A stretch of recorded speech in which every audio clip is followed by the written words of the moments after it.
Thank you, Mr. Speaker. Mr. Speaker, sir, I would like to thank you for the warm welcome and to congratulate Parliament on the adoption of the new standing orders that allows Cabinet Secretaries to appear before the House and answer questions raised by members of Parliament directly. Honorable Speaker, sir, the member for Chuka Igamba Ng'ombe has asked the circumstances that led, he has asked for an explanation of the circumstances that led to the killing of Mr. Daniel Mutembei on 18th March 2023 in Kwego Village, Robate location, Tharaka Nithi County, which was reported by police on the following day, 19th of March 2023. Mr. Speaker, sir, on 18th of March 2023, a Mr. Leonard Njeru Mbuba from Robate location reported that his cousin, Daniel Mutembei, a male adult, approximately 34 years, had been attacked the previous night by known people, according to the report, severely and critically injured, left for the dead, rained on for the rest of the night, recognized by villagers early in the morning who were taking milk to the collection point, still alive early in the morning. Mr. Speaker, although critically injured, it was reported that Mr. Mutembei was able to talk and identified those that attacked him and gave their names, 5 suspects. He was taken to hospital, but the injuries were already too much and he succumbed at the Chuka Referral Hospital. He succumbed to the injuries. That report was made and entered into the OB. Mr. Speaker, sir, and just for the clarity of the member and the House, that report was made the same morning of 19th March 2023. Investigations ensued, and before any statements could be taken from any of the suspects, the same suspects went to the Chuka High Court and obtained anticipatory bail, restraining their arrest and prosecution until the matter is heard and determined, or until further orders were issued by the High Court. Those orders, Mr. Speaker, sir, were issued by Lady Justice Lucy Gistari of the Chuka High Court on 27th of March 2023, and the order specifically restrained the police from arresting the said persons. The orders also required that the matter be heard today, the 12th of April 2023. Today, the matter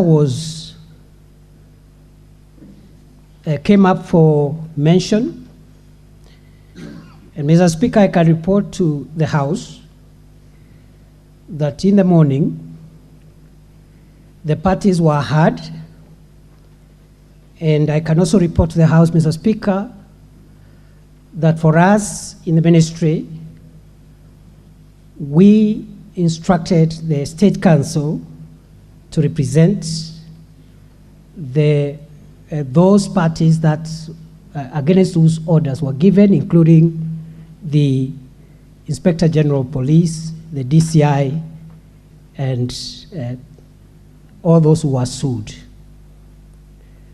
The family of the victim, the late Mutembei, also had hired a lawyer this morning, and both Mr. Mutembei's lawyer and the State Council made a very, very strong argument in an oral application for two things. One, the vacation of the anticipatory bail, which was lapsing today, that it should not be extended.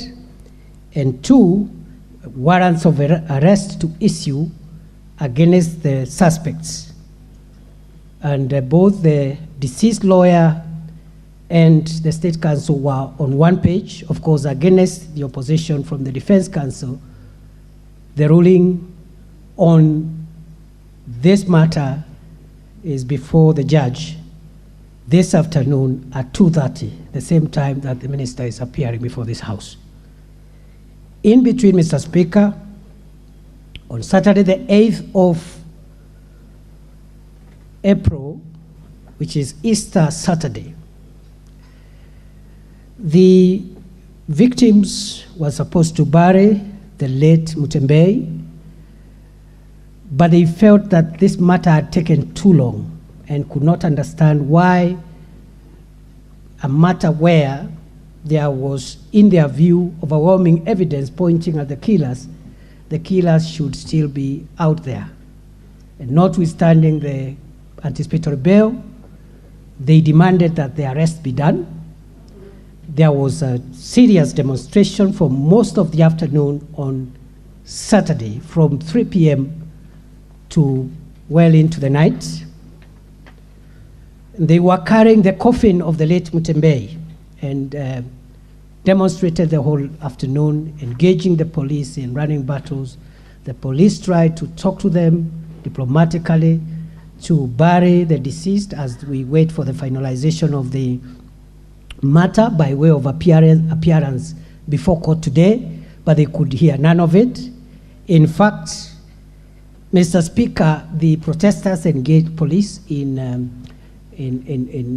throwing missiles when the police tried to use tear gas, and it was really a very, very rowdy protest. And of course, one would understand the public anger given the circumstances which the deceased had died. Mr. Speaker, sir, the police were able to open the road much later in the night, but an incident occurred around 7 p.m. the same night. One of the local young leaders, the chairperson of the Tharaka Nithi Border Association,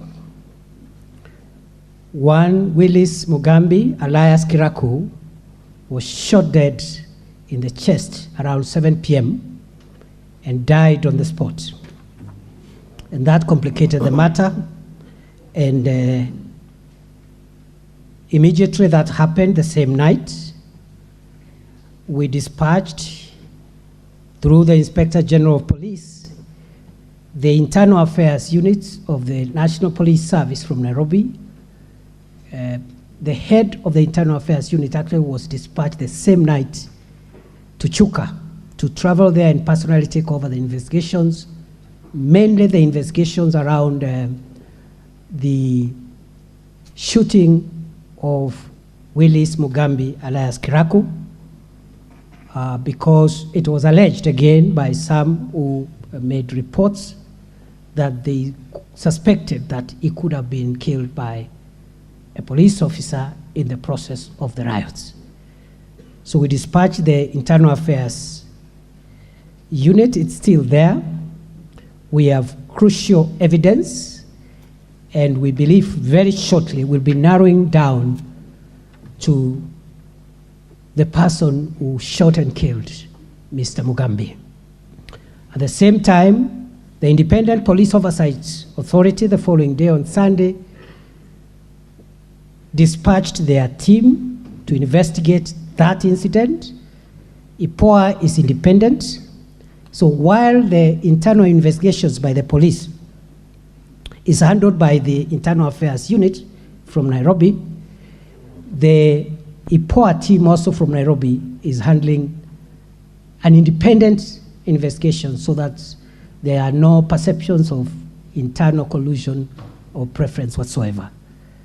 The two teams are working, and I am told a lot of progress has been made, but up to now, the conclusion, the investigations are not concluded. So, Mr. Speaker, sir, in between, we have reinforced security presence. As late as last night, there were incidents of, again, a few youths trying to block roads. And we have deployed the regional police commander, Mr. Rono Bunei from Embu for Eastern Region.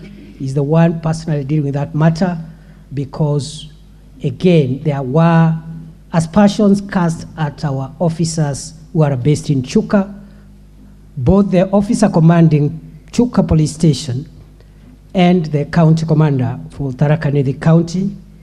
I can report, Right Honorable Speaker, that as we speak, in the meantime, we felt that in order to build public confidence in our officers, the Inspector General of the National Police Service has transferred both the OCS of Chuka Police Station and the County Police Commander of Tharaka Nithi, and new officers have been put in place already as we speak. So that's where we are, Mr. Speaker. We do not have any conclusive evidence. I want to assure the House that, one, we will respect the outcome of the court decision regarding the anticipatory bail, which we have opposed through the State Council. Once that anticipatory bail is lifted, and based on the evidence we have, all suspects are going to be rounded up in minutes. But we cannot violate a court order, and we really hope that our case will be favored by the judge this afternoon to allow us continue with the justice process beyond the point it is at the moment. With regard to the killers of Mr. Kiraku, the Boda Boda chair, again, we believe in the next few days, we will be able to have enough evidence to help us take action, including prosecution of the suspect. I think, Honorable Speaker, that is all I have up to now. I remain at the disposal of this House for any supplementary issues, and also with regard to the other questions that are listed in the order paper this afternoon. Thank you, Mr. Speaker. Honorable Major Dong, do you have any supplementary to that on behalf of your colleague? Thank you, Mr. Speaker. I would say that thanks to the Cabinet Secretary for answering the same question, and having originated from the same county, I believe the Cabinet Secretary understands well, and he will be able to deal with that matter conclusively. Thank you, Mr. Speaker. That is a comment, Minister. You need not answer. Morugara. Now, those who want to ask supplementaries, you go to interventions, and I'll give only 3. Thank you. Thank you very much, Mr. Speaker. Thank you, the Cabinet Secretary, for that response. But I do have a supplementary question on behalf of the family of the late Willis Mugambi Kiraku as follows. What measures will the government put in place to ensure that the family of the late Willis Mugambi Kiraku, the Boda Boda chairman Tharaka Nithi, who was fatally shot on the 8th of April 2023, is properly, sufficiently and adequately compensated for the loss of their kin without undue delay. Thank you, Mr. Speaker. Minister, you note the three supplementaries that will follow each other, then you answer. Robert Mbui. Thank you, Mr. Speaker. Having been a victim of police violence, I think it's important to ask this because I know forensic evidence can show the gun that shot the bullet that killed that young boda rider, and also very many young boys and girls who were killed during the recent demos. I just wanted to confirm from the CS, are shoot-to-kill orders the acceptable by this regime of Kenya Kwanza that you serve? And do the police bosses understand the Constitution and the right of Kenyans to be able to picket under Article 37? Thank you. The Honorable Pauline Lenguris, Samburu Women Rep. Thank you, Mr. Speaker, for giving me this opportunity. I want to conjoin my question to the Minister, and I want to thank him for the response, and want to request him that the killing of young innocent people has become rampant in this country. A case in point are also the killings that are brought about by the bandits. Every day, we are losing two people every day in the presence of security officers. I want to base my case in Samburu, for example, just related to that case, because killing is just a killing. We are losing people every day. And the minister is aware, I'm sure, is being briefed every day that people are being killed by the bandits who come to displace people in their homes. They are killing in the presence of the security officers who are there, the army, the GSU, the police. So we are wondering, what are these security officers doing when innocent people are being killed each and every day? We have lost properties. In 2 months, in Samburu, for example, we have lost 30 young men and 1 middle-aged woman. We cannot continue in this trend, Mr. Professor Kindiki. Please do something. And if the security officers are overpowered by the bandits, tell us, then we will plan ourselves to deal with them properly. Thank you. The last supplementary minister I'll give for Minority Leader. Thank you very much, Mr. Speaker. Just as a follow-up to the question originally asked by Mr. Honorable Munene, Mr.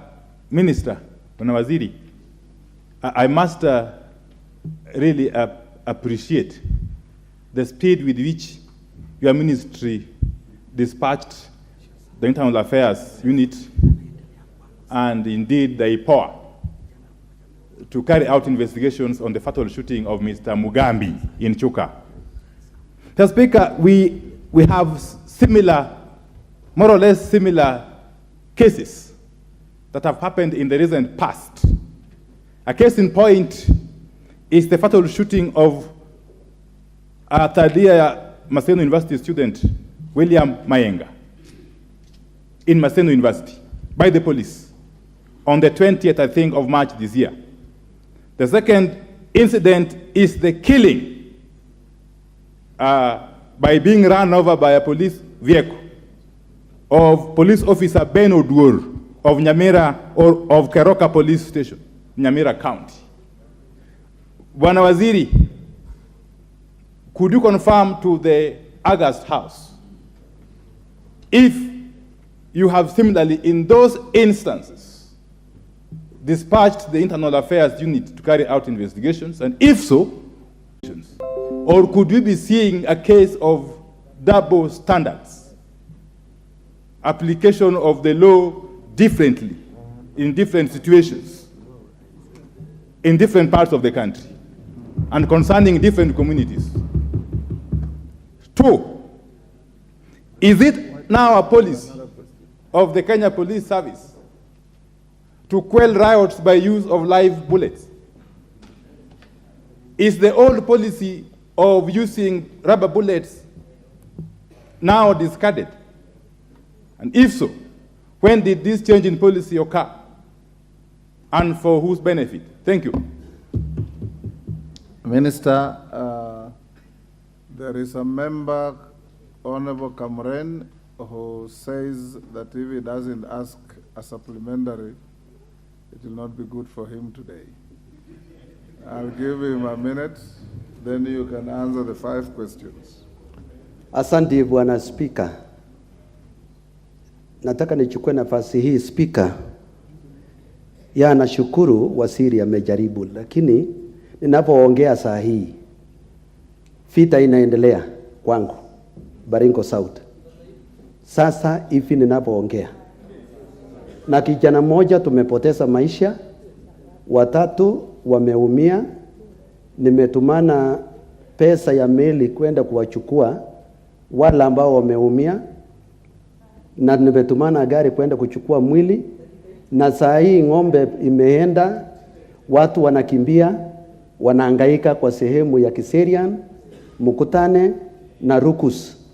Najua waziri alikuwa huko hapo awali, lakini saa hii imekuwa chungu kwamba kazi hii ya bandits inaendelea.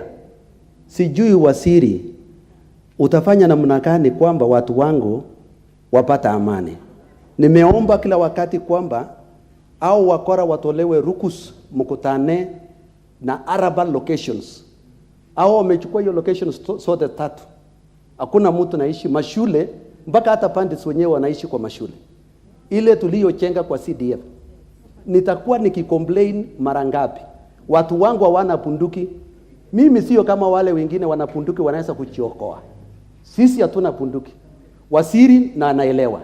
Naomba kwamba nahitaji amani na hii watu wangu ambao wameumia saa hii kwa sababu sijui hata ni ngapi.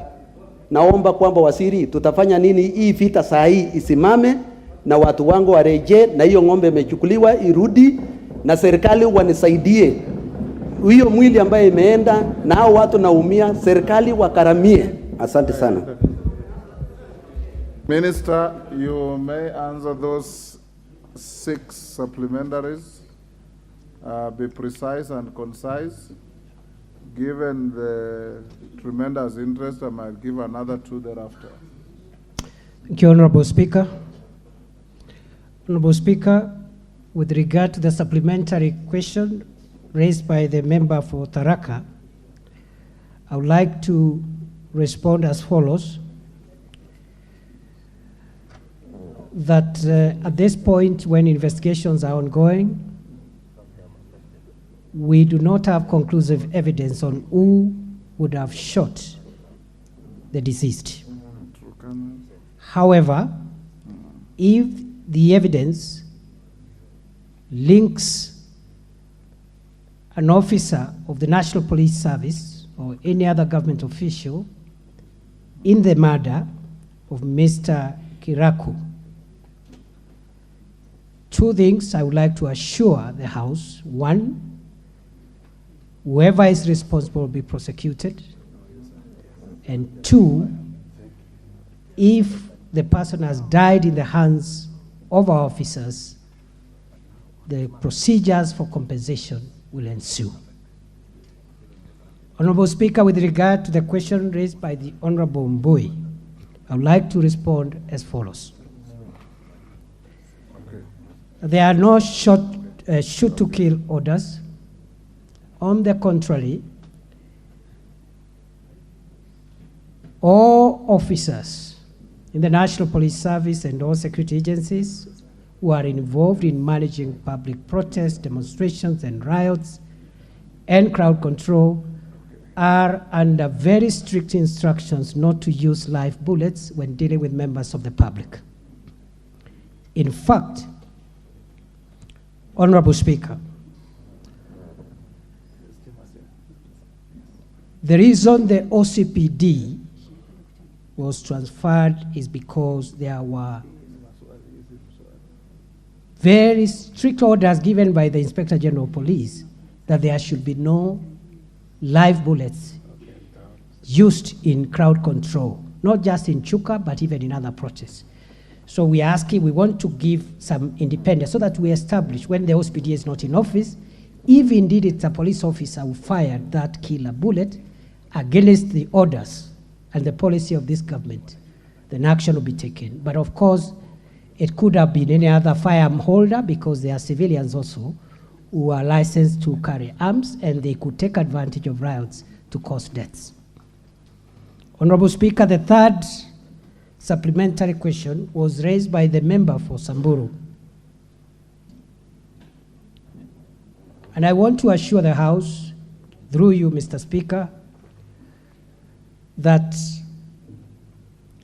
the deaths that have been caused in Samburu and other parts of the country as a result of livestock rustling and banditry are regrettable. Two, we have had an operation going on there, but we continue to experience incidents of bandit attacks from time to time. Honorable Speaker, what has happened is that we have been able to dominate the permanent abodes where we suspected bandits were hiding whenever they steal livestock. And because of international standards on the use of force, that is the only reason we gave 24-hour ultimatum to any members of the civil population who could have been mixed up in these areas by way of being family members to the bandits, etc., to vacate. After that, we have been able to actually remove and dominate those areas and remove the threats that used to exist in those areas. But the spiral, what has happened is that during that window of notice we had given to be able to ensure that we don't have civilian casualties, some of these criminals could have mixed with the population. And because the security forces cannot be everywhere and guard every homestead, they are making sporadic raids, sometimes successful. But Mr. Speaker, we have prevented and thwarted and even recovered livestock numerous times on a daily basis. I am even willing to table within the time that we have had an operation in the north, how many livestock have been stolen in all those counties, how many have been recovered, and where, and how many are outstanding. We have not made full recoveries, and the reason is simple, that as soon as a raid is successful, the criminals divide the livestock into small numbers, 5, 10, so the recovery process is a bit slow, painful, but we've made some significant recoveries. I have evidence as late as yesterday, we have recovered livestock in Laikipia. So, Mr. Speaker, the challenge is still there. We do not want to deny that the challenge does not exist. And Mr. Speaker, this challenge has not started this year, last year, 5 years, 10 years. This is a problem that started as early as 1977 in some parts of these areas. We are doing everything possible to make sure that we have a final end of this problem. It cannot be done in a month, 2 months, 6 months, 1 year, but we will reach there. It doesn't matter what it takes. We appeal for patience, we appeal for understanding, and we know that we will get around it as soon as we continue this domination of these areas where the bandits retreat when they steal livestock. In fact, Honorable Speaker, we are upscaling the numbers of security agencies we have. We are doubling them on Saturday. And as I've announced, this deployment will not cease with the end of the operation. Whenever the operation will be called off, the security agencies will remain there for as long as Kenya exists, to ensure that this problem does not recur. Because previously we have done an operation, as soon as there is a semblance of tranquility, we recall the security agencies. Honorable Speaker, the fourth supplementary question was raised by the member for Ugunja, the Honorable Pio Wandai. And I would like to assure the House, through you, Honorable Speaker, that The government has no double standards or does not respond to security threats based on where they happen. In the matters that the Honorable Wandai has raised, in fact, we acted even faster. But there was no question asked for us to report what we have done. So I want to confirm to the House, the Honorable Speaker, that the same measures we have applied in Chuka are the same measures that have applied in this instance. The Internal Affairs Unit, as we speak, is on the ground. The IPOA is also on the ground to provide independent investigations. So there are no double standards, and I think I can comprehensively say I am the minister who has been in most parts of the country, given that I've only served for slightly under 6 months. I've been in almost 70% of Kenya. So there cannot be double standards, and I don't know the last time I was near my home. So if there will be double standards, I'll be accused of not going home, Honorable Speaker.